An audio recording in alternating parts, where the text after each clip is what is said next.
Hi guys what's up, कैसे हैं आप सभी लोग। आज हम लोग चैप्टर नंबर 5 क्लास 7th की जो एनसीईआरटी है उसका करने वाले हैं।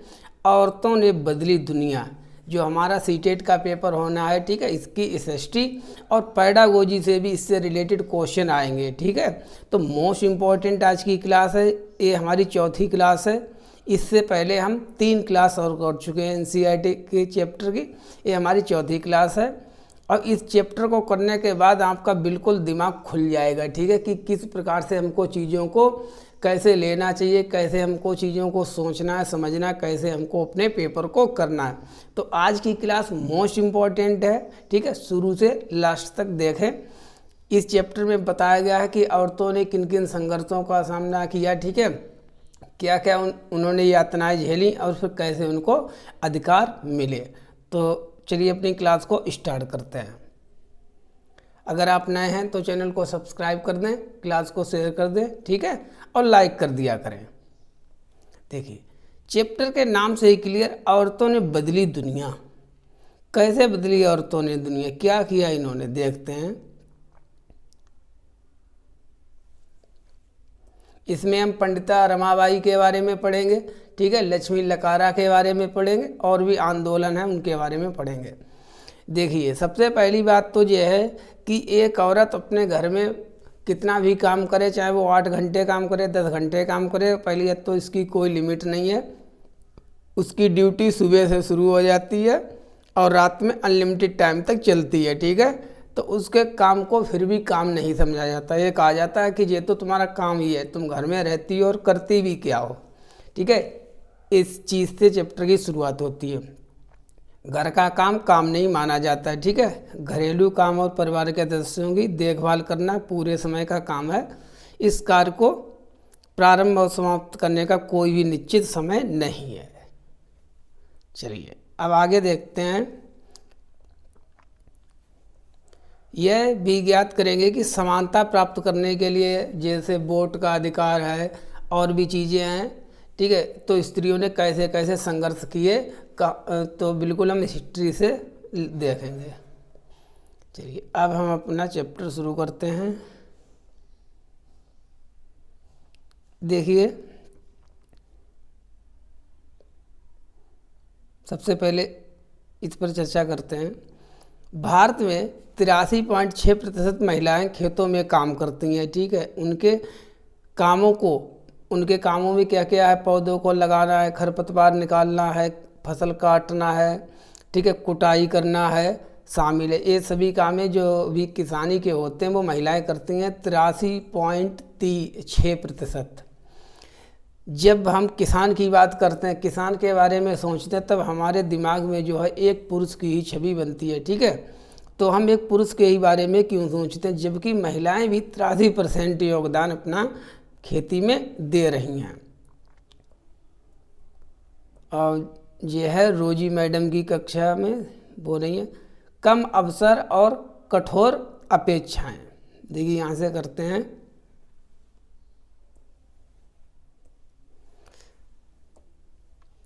उदाहरण के लिए बहुत से लोग मानते हैं कि महिलाएं अच्छी नर्स हो सकती है। ये स्टीरियोटाइप है, क्या है, ये रूढ़िवादिता है। महिलाएं अच्छी नर्स क्यों बन सकती हैं, क्योंकि वे अधिक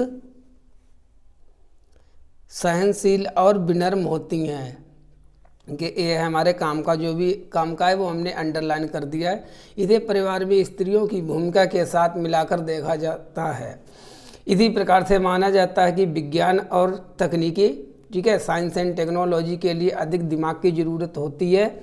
इसके लिए लड़कियां और महिलाएं तकनीकी कार्य में सक्षम नहीं हैं, ऐसी मानना है। ये तो तब ये हमारी क्या हो गई, तब ये हमारी हो गई रूढ़िबद्धता। तो ये आपका सीडीपी में रूढ़िबद्धता जो आती है वो पैडागोजी में उसके लिए काम कर रहेगा। तो ये सभी रूढ़िवादी विचार हैं, पुराने विचार हैं। देखिए ये है, रूढ़िवादी धारणाओं में विश्वास करते हैं, इसलिए बहुत सी लड़कियों को डॉक्टर व इंजीनियर बनने के लिए अध्ययन करने और प्रशिक्षण देने के लिए वह सहयोग नहीं मिल पाता। मतलब उनको पढ़ाया लिखाया नहीं जाता है डॉक्टर या इंजीनियरिंग के लिए, जो लड़कों को अवसर दिए जाते हैं। अधिकांश परिवार में स्कूली शिक्षा पूरी हो जाने के बाद लड़कियों को इस बात के लिए प्रेरित किया है कि बेटा अब तुम्हारा बीए हो गया, एमए हो गया, सीटेट हो गया, ठीक है, अब चलिए तुम्हारी अब शादी कर देते हैं, ठीक है। तो वे शादी के जीवन का मुख्य लक्ष्य माना जाता है लड़कियों का कि बस तुम्हारा इंटर हो गया, बीए हो गया, अब तुम्हारी शादी कर देंगे, अब जाओ अपने ससुराल वालों की सेवा करना जाके, ऐसा समझा जाता है। यह समझाना आवश्यक ऐसे समाज में जहाँ सभी बच्चों को अपने चारों दुनिया में दबावों को सामना करना पड़ता है, ठीक है। अब लड़कों के लिए चैलेंज कम थोड़ी ना, उनके लिए क्या है, लड़कों पर ऐसी नौकरी प्राप्त करने के लिए दबाव होता है जिससे उन्हें अधिक वेतन मिले, ठीक है, एक अच्छी जॉब मिल जाए। यदि वे दूसरे लड़कों की तरह नहीं नौकरी ले पाते हैं तो उन्हें चिढ़ाया जाता है, ठीक है, और धौंस दी जाती है कि आपको याद होगा कि हमने कक्षा 6 की एनसीईआरटी में पढ़ा था कि लड़कों को बचपन से ही दूसरों के सामने रोने पर चिढ़ाया जाता कि अगर आप लड़के हैं तब आप रो नहीं सकते, अगर आप लड़के हैं अगर लड़के रोएंगे तो कहते हैं कि कैसे लड़कियों की जैसी रो रहे हो। तो ये भी एक जेंडर रूढ़िवादिता है, ठीक है। अब हम इनकी कहानी पढ़ते हैं। देखिए ये एक है रूढ़ियों को तोड़ा, इन्होंने कैसे रूढ़िवादी विचारों को तोड़ा, इनका नाम इम्पोर्टेंट है। पहले तो इनका फ़ोटो देख लीजिए, ठीक है, ये है, बाहर कुछ देख रही हैं, इनकी कहानी पढ़ लीजिए। इनका नाम है लक्ष्मी लाकरा।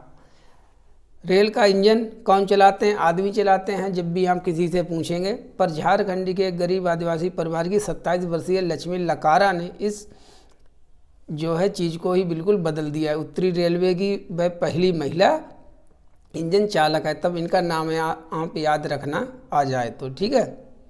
इनके बारे में बताया है कि उन्होंने इलेक्ट्रॉनिक्स में डिप्लोमा अर्जित किया और बाद में वो पहली ही बार में परीक्षा को पास कर लिया। अब इनके बारे में ये चीज़ जो अंडरलाइन है ये जरूर पढ़ना। देखिए क्या क्या है। ये कहती हैं, लक्ष्मी लाकरा कहती हैं, मुझे चुनौतियों से खेलना पसंद है और जैसे ही कोई ये कहता है कि फला काम लड़कियों के लिए नहीं है, नहीं दूर रहना, वो लड़कों का काम है, ठीक है, मैं उसे करके रहती हूँ, मैं मतलब वही काम को करती हूँ। ये जो है चैलेंज को एक्सेप्ट करती हैं। लक्ष्मी के जीवन में ऐसा करने के अनेक अवसर आए हैं, ठीक है। जब वह इलेक्ट्रॉनिक्स करना तब उन्होंने पॉलीटेक्निक मोटरसाइकिल चलाई, तब उन्होंने तय किया कि वह इंजन ड्राइवर बनेगी। आगे जो कहती हैं, देखिए कितने 1 लाख टका की बात इन्होंने कही है।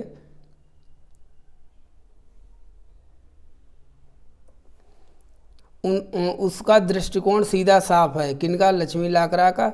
जब तक मुझे मज़ा आ रहा है और मैं किसी को नुकसान नहीं पहुंचा रही हूं और मैं अच्छे से रह पा रही हूं, ठीक है, और अपने माता पिता की मदद कर पा रही हूं, तो मैं अपने तरीके से क्यों ना जीऊँ, ठीक है, तो मैं अपने तरीके से क्यों ना जीऊँ। ये इनका लक्ष्य था। ये इनका फ़ोटो है लक्ष्मी लाकरा जी का, तब इनका नाम ध्यान रखना। ये हो गया परिवर्तन के लिए सीखना। इसमें कोई इम्पोर्टेंट चीज़ नहीं है। देखिए ये एक लड़के की कहानी है, जिस प्रकार से सोसाइटी में होता है उसी प्रकार से दिखाया गया है। एक लड़का था जेवियर, ठीक है, उसके 10वीं परीक्षा में विज्ञान और गणित में नंबर बहुत कम आए, लेकिन उसे इतिहास और भाषाओं को पढ़ना अच्छा लगता था। तो लोग उससे क्या कह रहे थे, हे भगवान जेवियर, गणित में तुम्हारे सिर्फ 65% नंबर आए हैं और फिजिक्स में भी तुम्हारे नंबर बहुत कम हैं। तो जेवियर कहते हैं, मुझे पता है माँ, पर कोई बात नहीं, क्योंकि मैं गणित और विज्ञान पढ़ना नहीं चाहता हूँ, मैं इतिहास पढ़ना चाहता हूँ। जेवियर जे कहते हैं, जबकि उनके मम्मी पापा कहते हैं कि केवल तुम्हारे मैथ और फिजिक्स में 65% ही नंबर आए हैं। आगे देखिए सोसाइटी में कैसे कैसे लोग मिलते हैं। तुम इतिहास क्यों पढ़ना चाहते हो? अपने भविष्य के बारे में सोचो जेवियर, तुम्हें एक अच्छी नौकरी प्राप्त करनी है, इतिहास में क्या मदद मिलेगी, इसमें कोई भविष्य नहीं है। तो जेवियर कहते हैं, मुझे गणित और विज्ञान अच्छा नहीं लगता है। आगे कहते हैं, समझदारी से काम लो बेटे, गणित ले लो और साथ साथ कंप्यूटर भी चलाना सीख लो। देखिए ये कहते हैं समझदारी से काम लो बेटे, गणित ले लो, साथ साथ कंप्यूटर भी चलाना सीख लो, इससे तुम्हें सरकारी नौकरी बहुत जल्दी मिल जाएगी। देखिए इसमें सोसाइटी में एक समाज में एक होड़ मची हुई है कि 10th अगर पास किया, ठीक है, तब चाहे कुछ भी ना आता जाता हो, लेकिन केवल समाज को दिखाने के लिए, अपनी नाक कॉलर ऊंचा करने के लिए उन्होंने क्या ले हो गए इंटर में, मैंने मैथ ले लिया है, ठीक है, नहीं मैंने बायोलॉजी ले ली, ठीक है, चाहे आती उसमें कुछ भी ना हो, चाहे उनके हो सकता है वो अदर फील्ड में बहुत अच्छा कर लेते, लेकिन केवल दूसरों को दिखाना है, थोपना है कि देखिए मैं भी मैथ साइंस पढ़ता हूँ बस, ठीक है। तो उसी प्रकार से ये स्टीरियोटाइप को यहाँ पर दिखाया गया है कि कैसे एक बच्चे को मैनिपुलेट किया जा रहा है, उसके दिमाग को ब्रेन वॉश किया जा रहा है। आगे है, अब ये हैं पंडिता रमाबाई, इनके बारे में तो आपको एक एक वर्ड रट लेना है। देखिए इनका जो फोटो है, जो अपनी बच्ची के साथ बैठी हुई है, इनके बारे में थोड़ा पढ़ लेते हैं। पंडिता रमाबाई अपनी बेटी के साथ महिला शिक्षा की योद्धा, स्वयं कभी स्कूल नहीं गई। जो पंडिता रमाबाई थी अपने आप कभी स्कूल नहीं गई, पर अपने माता पिता से इन्होंने पढ़ना लिखना सीख लिया था, ठीक है, और उन्हें पंडित की उपाधि दी गई थी। एनसीईआरटी में जो है एक बार पेपर में क्वेश्चन आया था, पंडिता रमाबाई को पंडिता की उपाधि क्यों दी गई थी, क्योंकि जो उस समय की औरतों के लिए बहुत बड़ी उपलब्धि थी, क्योंकि उस समय जो औरतें थीं उनके लिए पढ़ना लिखना वर्जित था, और जो पंडिता रमाबाई थीं वो संस्कृत को अच्छी प्रकार से पढ़ना लिखना जानती थी, और जो कि उस समय का प्रमुख काम ब्राह्मणों का था, ठीक है, तो इसीलिए इनको पंडित की उपाधि दी गई थी। औरतों के लिए बहुत बड़ी उपलब्धि थी, औरतों ने तब तक ज्ञान की अनुमति नहीं थी, ठीक है। आगे देखते हैं 1898 में पुणे के पास खेड़गांव में इन्होंने एक मिशन स्थापित किया था, जहां विधवा स्त्रियों और गरीब औरतों को पढ़ने लिखने एवं स्वतंत्र होने की शिक्षा दी जाती थी, ठीक है। ये चीज़ें हैं, तो पंडिता रमाबाई के बारे में आपको इतना याद रखना है। अब हम यहाँ से कंटिन्यू करते हैं, परिवर्तन के लिए सीखना। जी,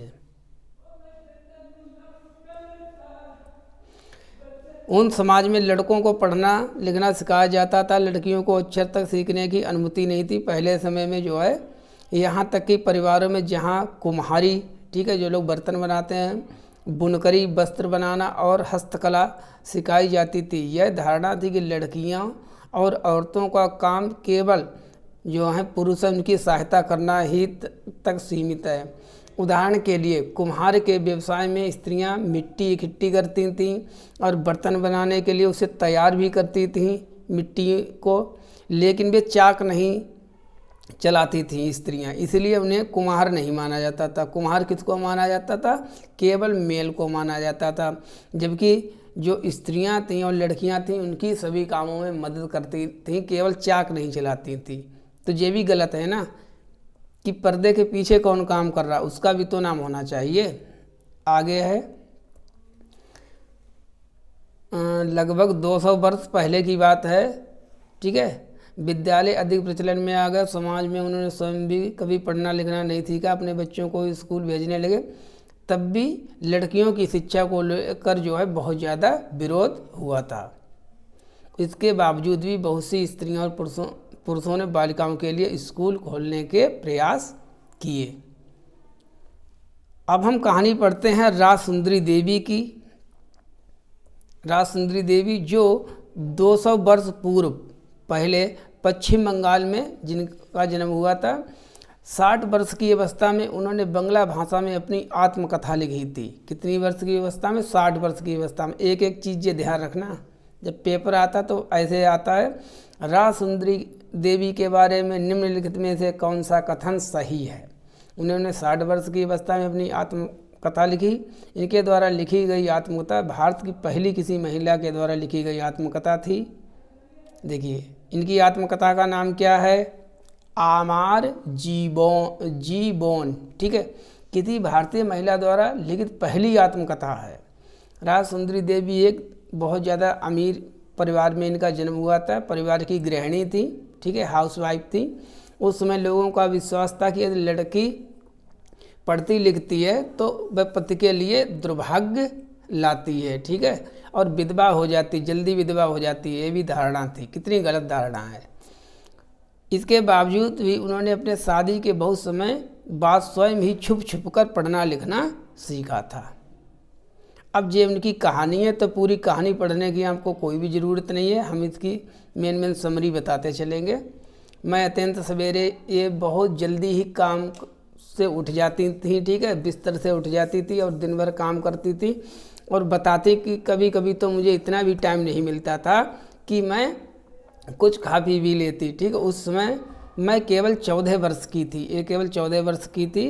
फिर इन्होंने सबसे पहले मैं चैतन्य भागवत, एक संत का जीवन पढ़ना शुरू किया, अक्षर ज्ञान किया। तो यहाँ पर है कि फिर ये अत्यधिक जतन और कोशिशों से एक लंबे समय के बाद मैं पढ़ना सीख सकी। आगे वो कहती हैं, मैंने अपनी चैतन्य भागवत छोड़ी और जब मैं इसे मंगाऊं तो तुम मुझे अंदर ले आना। एक बार जो इनके मतलब परिवार में एक सदस्य थे, वो बुक को भूल गए थे, ठीक है, तब इन्होंने उसको उठाकर पढ़ना सीखा। इसमें वो पूरी कहानी कहती हैं, बस यही बात है कि ये छुप छुप कर पढ़ती थी। बाद में इन्होंने फिर इन्होंने आत्मकथा लिखी। आगे कहती हैं, राजसुंदरी देवी के अक्षर ज्ञान ने चैतन्य भागवत पढ़ने का अवसर दिया। स्वयं अपने लेखन से उन्होंने संसार को उस समय की स्त्रियों के जीवन के बारे में जानने का अवसर दिया। राजसुंदरी देवी ने अपने दैनंदिन डेली लाइफ के अनुभवों को विस्तार से लिखा है। ऐसे भी दिन होते थे उन्हें दिन भर में क्षण भर का भी आराम नहीं मिलता था, ठीक है, इतना समय भी नहीं कि वे जरा बैठकर कुछ खा भी लें। ये इन्होंने अपनी जो है आत्मकथा उसमें लिखा है। एक राजसुंदरी देवी है, दूसरी हैं हमारी रुकैया सखावत हुसैन और लेडी लैंड का उनका सपना, ठीक है। जिस प्रकार से हमने राजसुंदरी के बारे में पढ़ा, उसी प्रकार से इनकी भी कहानी है रुकैया सखावत हुसैन की। और इनका क्या लेडी लैंड का सपना था, वो उसके बारे में थोड़ी सी जानकारी कर लेते हैं। देखिए, इनका भी परिवार एक बहुत ज़्यादा धनी परिवार में इनका जन्म हुआ था। धनी परिवार में इनका जन्म हुआ था, जिसके पास बहुत ज़्यादा ज़मीन थी। आगे ये फिर कहती हैं, फिर उन्होंने उल्लेख ने कहानी लिखी जिसका शीर्षक था सुल्तान का सपना। कहानी में सुल्तान नामक एक स्त्री की इन्होंने कल्पना की थी। कुल मिला के आपको इनका नाम याद रखना है। और इन्होंने जो कहानी लिखी, जो सपना देखा, वो था लेडी लैंड का सपना। लेडी लैंड का एक्चुअली इनका जो सपना ये था, देखिए यहाँ पर लिखा है, जैसा कि आपने देखा, रुकैया सखावत हुसैन उस समय स्त्रियों के हवाई जहाज़ और कारें चलाने का सपना देख रही थी, आज से 200 वर्ष पहले, कि ये लेटी लेटी सपना देख रही थी कि स्त्रियां जो है हवाई जहाज़ को उड़ा रही हैं, ठीक है, और वो कारें चला रही हैं। उस समय इनका जो वो था, वो सपना था। जब लड़कियों को स्कूल तक नहीं जाने की अनुमति थी, उस समय ये सपना देख रही थी। इस तरह से शिक्षा ने रुकैया का जीवन बदल दिया। रुकैया केवल स्वयं शिक्षित होकर संतुष्ट नहीं हुई, उनकी शिक्षा ने उन्हें स्वप्न देखने लिखने की भी शक्ति नहीं दी, वरन उससे भी अधिक उनकी शक्ति और क्या थी। 1910 में इन्होंने कलकत्ता में लड़कियों के लिए एक स्कूल खोला जो आज भी काम कर रहा है। तो ये थी पूरी रुकैया की कहानी, रुकैया सखावत हुसैन। चलिए, ये राजसुंदरी के बारे में हमने पढ़ लिया। अब हम इधर आते हैं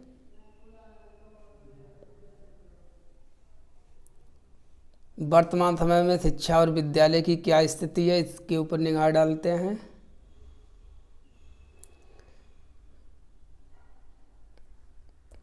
दो 2011 की जनगणना के अनुसार लड़कों व पुरुषों की जो साक्षरता दर है वो तो 82% है। अब इसमें लड़कियों की कितनी है, ठीक है, शिक्षित लड़कियों और स्त्रियों की जो संख्या वो केवल 65% है, ठीक है, लगभग 17% जो है वो कम है। किससे? पुरुषों से। इसका ये आशय हुआ कि पुरुषों और स्त्रियों दोनों के बीच ऐसे लोगों का अनुपात बढ़ गया जो पढ़ लिख सकते हैं, जिन्हें कुछ हद तक शिक्षा मिल चुकी है, लेकिन जैसा कि आप देख सकते हैं कि स्त्रियों की तुलना में पुरुषों का अधिक है प्रतिशत। इनके बीच का अंतर अभी समाप्त नहीं हुआ क्योंकि 17% का अंतर है, ठीक है, मेल और फीमेल की लिटरेसी में।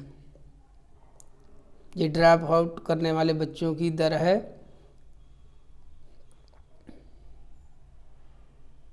अब देखिए कहानी पढ़िए, समझिए। अगर कोई परिवार है, ठीक है, जिसमें 6 सदस्य हैं, अगर 3 लड़कियां हैं, ठीक है, और मान लीजिए 2 लड़के हैं, तो लड़की के ऊपर जो खर्च नहीं किया जाएगा पढ़ाने लिखाने के लिए, वो लड़की वाला जो बेनिफिट है वो लड़कों को दिया जाएगा। ये कहानी है। कुछ परिवार अत्यंत निर्धन होते हैं और अपने सब बच्चों को पढ़ाने का खर्चा नहीं उठा पाते। सही बात है, 6 बच्चे हैं, अगर किसी के 5 बच्चे तो सबको नहीं पढ़ा पाएगा, तो वो उस स्थिति में प्रेफरेंस देता है, तो प्रेफरेंस हमेशा लड़कों को ही देता है, ठीक है, कि लड़कों को इंग्लिश मीडियम में, कॉन्वेंट में, ठीक है, बड़े बड़े कैम्ब्रिज में पढ़ाने को भेज दिया, और लड़कियों को कहा जाओ दाल भात खा के आओ, प्राइमरी में चली जाओ, ठीक है। ऐसी स्थिति में लड़कों को प्राथमिकता मिल जाती है। बहुत से बच्चे इसलिए भी स्कूल छोड़ देते हैं क्योंकि उनके साथ जो टीचर्स होते हैं और जो साथ वाले वो भी कहीं ना कहीं भेदभाव करते हैं।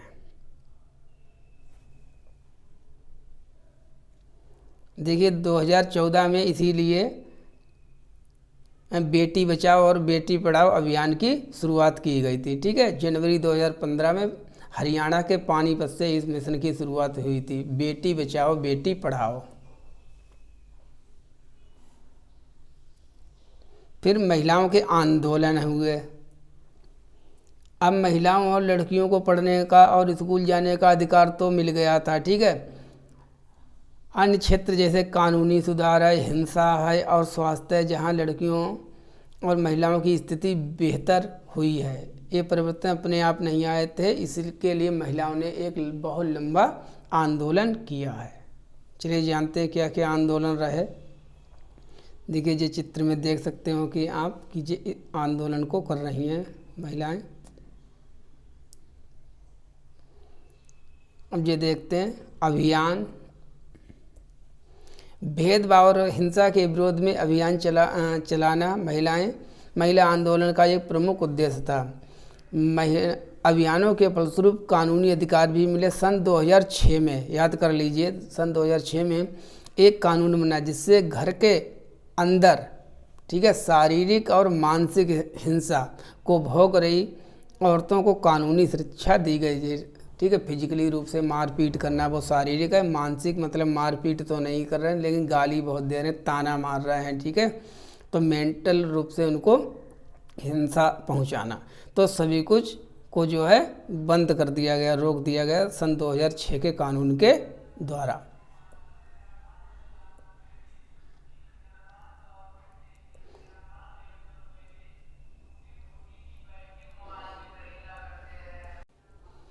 उन्नीस 1980 के दशक में, ठीक है, देश भर में महिला संगठनों में दहेज हत्याएं, दहेज ना देने के कारण या कम देने के कारण जो भी महिलाओं को जो प्रताड़ना झेलनी पड़ती थी उसके खिलाफ इन्होंने आवाज़ उठाई। फिर एक कानून बनाया गया।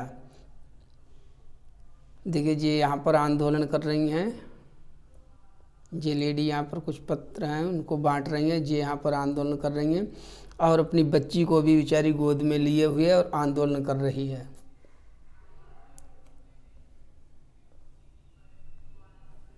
अब देखिए ये फ़ोटो देखिए, पहले एक लेडी जो है वो बैठी हुई है, ये फाइलें रखी हुई हैं, और ये एक तस्वीर है जिसके ऊपर माला चढ़ी हुई है। ये कौन है, जानते हैं इनके बारे में? सत्या रानी महिला आंदोलनों की एक सक्रिय सदस्य थी, ठीक है। दहेज ना देने के कारण की बेटी को मार दिया गया था, ठीक है। अपनी बेटी के मामले को न्याय मांगने के लिए यह सुप्रीम कोर्ट गई थी और वहाँ पर सुप्रीम कोर्ट की सीढ़ियों पर बैठी हुई हैं, तभी का ये उनका फोटो है। फिर दहेज से संबंधित कानून बना। दहेज से संबंधित कानून को बदला गया ताकि दहेज मांगने वाले परिवारों को दंडित किया जा सके। देखिए इस समय के करंट पोजीशन में आपको बताऊं, दहेज लेना और देना, ठीक है, वैसे दहेज मांगना जो है वो एक बुरी बात है, अब कानूनन भी जो है अपराध है, लेकिन फिर भी हो रहा है जैसा कि आप जानते हैं। जागरूकता बढ़ाना है, विरोध करना, बंधुत्व। यहाँ से आपको ये याद रखने की है कि 8 मार्च को इंटरनेशनल वुमेन डे मनाया जाता है, ठीक है। 8 मार्च अंतर्राष्ट्रीय महिला दिवस को दुनिया भर की औरतें अपने संघर्षों को ताज़ा करने और जश्न मनाने के लिए इकट्ठी होती हैं। ये लोग हैं यहाँ पर। बस इतनी ही कहानी थी। इस चैप्टर में मूल चीज़ हमने क्या, पंडिता रमाबाई, पंडित और राजसुंदरी देवी, रुकैया सखावत हुसैन, ठीक है, मेन चीज़ें जो हैं इनको आपको ध्यान रखना है और रूढ़िवादी प्रकार से नहीं सोचना है। रूढ़ियों को तोड़ा है, जिसका कि उदाहरण लाइव एग्जाम्पल कौन है, लक्ष्मी लाकरा।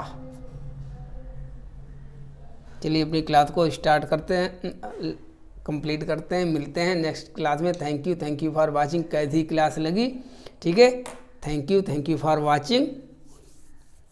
सभी लोग चैनल को सब्सक्राइब कर दें, क्लास को शेयर कर दिया करें। आई होप क्लास आपके लिए हेल्पफुल रहेगी।